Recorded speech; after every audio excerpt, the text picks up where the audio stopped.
ล่องแว่นธุรกิจซึ่งมีเว็บไซต์เป็น longvan.com พวกเราเปิดมาเพียง1ทิศนะ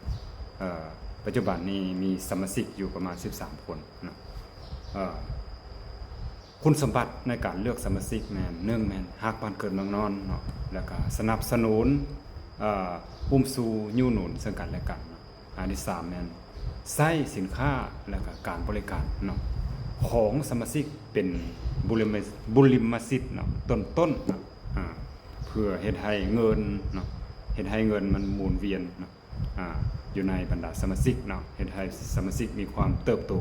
เข้มแข็งแข็งแรงเนาะพวกเราบ่ได้จำกัดว่าเจ้าจะเป็นเจ้าของธุรกิจนะเป็นบุคคลนะขอเพียงแต่มีเงื่อนไขนะได้ตามมาตรฐานพวกเขาก็รับนะเพิ่นได้สิเป็นสมาชิกบ่เป็น